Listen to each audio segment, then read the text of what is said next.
Justice for RG Kar আজ শুধু RG Kar medical college বা শুধু জুনিয়র ডাক্তারদের আন্দোলন নয়, এই আন্দোলন বাস্তবিকভাবেই এক সার্বিক গণনাগরিক আন্দোলনে পরিণত হয়েছে। ভবিষ্যতের প্রশ্নকে জলাঞ্জলি দিয়ে হাজার হাজার জুনিয়র ডাক্তাররা যারা আন্দোলনটাকে জিইয়ে রেখেছে, যে সিনিয়র ডাক্তার, নার্স, স্বাস্থ্যকর্মীরা আমাদের অনুপস্থিতিতে 1.5 মাস হাসপাতালগুলোকে সচল রাখলেন, মাথার ঘাম পায়ে ফেলে শহরে, গ্রামে, মফস্বলে যে সাধারণ মেয়েরা রাত দখল করলেন, যে বিপুল সংখ্যক সাধারণ মানুষ আন্দোলনের প্রতিটি মুহূর্তে পাশে এসে দাঁড়ালেন, আমাদের সাথে অগুন্তি রাত জাগলেন, রাস্তায় মানব শৃঙ্খল গড়লেন, রাজপথ ভরিয়ে তুললেন স্লোগান, গান, ছবিতে শাসকের রক্তচোখ উপেক্ষা করে যারা গ্রামে মফস্বলে রুখে দাঁড়ালেন, রুখে দাঁড়াচ্ছেন ভয়ের রাজনীতির উল্টো দিকে, যে গৃহপরিচারিকা দিদিরা, রিক্সা চালকেরা রাস্তায় নামছেন আমাদের দাবিগুলোকে সামনে রেখে, যে ডেলিভারি রাইডাররা ইনসেন্টিভের মায়া কাটিয়ে কাজ চলে যাওয়ার শঙ্কা মাথায় নিয়েও রাজপথে নেমেছেন, নিজেরা মিছিল করেছেন দিনভর ডেস্ক জবের পরেও, যে আমাদের বয়সী আইটি শ্রমিকরা প্রায় প্রতিদিন লড়েছেন মিছিলে, অবস্থানে গলা মিলিয়েছেন আমাদের গানে, স্লোগানে, যে অগন্তি অজানা মানুষেরা আমাদের ডাকে সাড়া দিয়ে একা গলির মুখে মোমবাতি হাতে দাঁড়িয়েছেন, এক ডাকে নিজের সর্বস্ব নিয়ে যারা ছুটে এসেছেন দিনরাত এক করে, শুধু আমরা ধর্নায়, অবস্থানে বা মিছিলে রেখেছি বলে তাদের প্রত্যেকের ভূমিকা ছাড়া আজ অভয়ার বিচারের দাবিতে আমাদের আন্দোলনটা দানা বাঁধতেই পারত না। এই আন্দোলনটা বাংলার প্রতিটা শুভবুদ্ধি সম্পন্ন সাধারণ মানুষের তিল তিল অবদান ছাড়া আজ এক চুল এগোতো বলে আমরা মনে করি না। আমরা জানতে পারলাম সুপ্রিম কোর্টের পরবর্তী শুনানির দিন আবারও পিছিয়ে দেওয়া হয়েছে। বিচার পেতে এই দীর্ঘসূত্রিতা আমাদের হতাশ করছে। আমরা প্রথম দিন থেকে বারংবার বলেছি, justice delayed is justice denied. আমরা চাই দ্রুত তদন্ত, দ্রুত বিচার। এখানে একটা কথা উল্লেখ করা জরুরি, এই আন্দোলনটা আমাদের সবাইকে চোখে আঙুল দিয়ে দেখিয়ে দিয়েছে। আইন থেকে শুরু করে মন্ত্রিসভা, পুলিশ থেকে শুরু করে আমলা, গোটা সিস্টেমটার ভেতরে একটা ঘুণ ধরেছে। 9ই আগস্ট থেকে শুরু করে আজ অবধি আন্দোলন তীব্র না হওয়া অবধি সিবিআই একজনকেও অ্যারেস্ট করেনি। একজনও প্রমাণ লোপাটে, দুর্নীতিতে, ভয়ের রাজনীতিতে অভিযুক্ত দোষী পুলিশকর্তা, আমলা বা শাসক দলের নেতাদের গায়ে আঁচড়টুকুও পড়েনি। ভাবলে সত্যি শিউরে উঠতে হয়। আমরা তো না হয় সম্মানীয় ডাক্তার, একটা নৃশংস ঘটনার বিচার পেতে যদি আমাদেরই এতটা কাঠখড় পোড়াতে হয়, রাতের পর রাত ঝড় বৃষ্টি মাথায় নিয়ে রাস্তায় কাটাতে হয়, তারপরেও জোটে তারিখ পে তারিখ, সেখানে আপাত সাধারণ মেয়েরা, মধ্যবিত্ত, নিম্নবিত্ত, খেটে খাওয়া মানুষ, তাদের সাথে ঘটে চলা অন্যায় অবিচারের সুরাহা খুঁজতে কোথায় যাবেন, কোন দেওয়ালে মাথা ঠুকবেন? Justice delayed is justice denied. আমরা চাই দ্রুত তদন্ত, দ্রুত বিচার। এখানে একটা কথা উল্লেখ করা জরুরি, এই আন্দোলনটা আমাদের সবাইকে চোখে আঙুল দিয়ে দেখিয়ে দিয়েছে। আইন থেকে শুরু করে মন্ত্রিসভা, পুলিশ থেকে শুরু করে আমলা, গোটা সিস্টেমটার ভেতরে কতটা ঘুম ধরেছে। 9ই আগস্ট থেকে শুরু করে আজ অব্দি আন্দোলন তীব্র না হওয়া অব্দি সিবিআই একজনকে অ্যারেস্ট করেনি। একজনও প্রমাণ লোপাটে, দুর্নীতিতে, ভয়ের রাজনীতিতে অভিযুক্ত দোষী পুলিশ কর্তা, আমলা বা শাসক দলের নেতাদের গায়ে আঁচড় টুকুও পড়েনি। ভাবলে সত্যি শিউরে উঠতে হয়।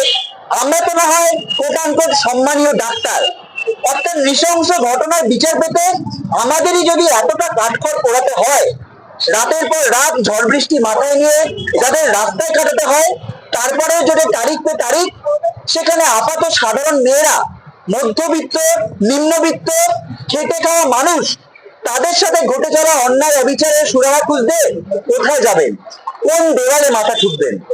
সম্প্রতি টলিউডের একজন হেয়ার ড্রেসার গিল্ডের সিন্ডিকেট রাজের চোখরাঙানিতে কাজ হারিয়ে আত্মহত্যার চেষ্টা করেছেন। এসএসকেএম হাসপাতালে আমরা তার চিকিৎসা করতে গিয়ে জানতে পারছি গিলরাজের ভয়াবহ সব গল্প। তবু এই বিদ্রোহী কণ্ঠস্বর শ্রোতা পাবে কিনা, কিভাবে ন্যায় পাবে আমরা জানি না। সেই জন্যই অভয়ার ন্যায় বিচারের দাবি যাতে সঠিক পরিণতি পায়, তার জন্য আমরা প্রতিজ্ঞাবদ্ধ। আমরা আবারও দাবি তুলছি, সিবিআই কে দ্রুত তদন্ত প্রক্রিয়া শেষ করে দোষীদের গ্রেফতার করে সুবিচার সুনিশ্চিত করতে হবে।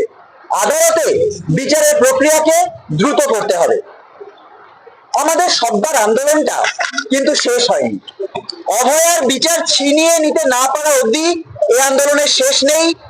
এই আন্দোলনের শেষ নেই যতদিন না পর্যন্ত আর একটা অভয়ার ঘটনা না ঘটে, তাকে সুনিশ্চিত করা যাচ্ছে ততদিন। এ যাবৎ এই আন্দোলনে কিছু পথ আমরা এগোতে পেরেছি, এ কথা সত্যি। আমাদের আন্দোলনের চাপেই সিবিআই অ্যারেস্ট করেছে সন্দীপ ঘোষ, অভিজিৎ মণ্ডলদের। প্রমাণ লোপাটের যে অভিযোগ আমরা প্রথম দিন থেকে করছিলাম, আদালত আর সিবিআই সেই অভিযোগে শিলমোহর দিতে এক প্রকার বাধ্যই হয়েছে বলা চলে। পূর্ণ হয়নি। মৌখিক প্রতিশ্রুতি ছাড়া বাস্তবত সরকারের দিক থেকে কোনো পদক্ষেপ আমরা দেখতে পাইনি। এই বিষয়গুলিকে নিয়ে আমরা সরকারের সাথে দ্রুত আলোচনাতে বসতে চাই। আমরা চাই সরকার আমাদের অপূর্ণ দাবিগুলিকে মান্যতা দিয়ে সেগুলিকে পূরণ করুক। যে দাবিগুলি মানা হয়েছে সেগুলিকে সর্বস্তরে লাগু করার জন্য অতি দ্রুত প্রয়োজনীয় পদক্ষেপ নিই। আমরা খবর পেয়েছি আন্দোলনের সংহতিতে যারা বিভিন্ন জায়গাতে রাত দখল করছেন, প্রতিবাদী কর্মসূচি নিয়েছেন, তাদের অনেকের বিরুদ্ধে নাকি ফৌজদারি মামলা করা হচ্ছে। এটি অত্যন্ত ন্যক্কারজনক ঘটনা। অবিলম্বে রাজ্য সরকারকে এই প্রতিহিংসামূলক কার্যকলাপগুলি বন্ধ করতে হবে, সমস্ত মামলা প্রত্যাহার করতে হবে, নতুবা মানুষের আন্দোলন কিন্তু তীব্রতর হবে। বিভিন্ন রাজনৈতিক শক্তি রাজ্যের ক্ষমতা দখলের ক্ষুদ্র স্বার্থে আমাদের আন্দোলনকে ব্যবহার করতে চাইছে গোড়া থেকেই। আমরা একটা কথা বারবার স্পষ্ট করে জানিয়েছি, হাথরাস, কাঠুয়া, উন্নাওতে যারা ধর্ষকদের মালা পরিয়েছে তাদের ক্ষমতা দখলের খেলার চক্করে আমাদের আন্দোলনকে ব্যবহার করতে আমরা দেব না, জনগণ দেব না।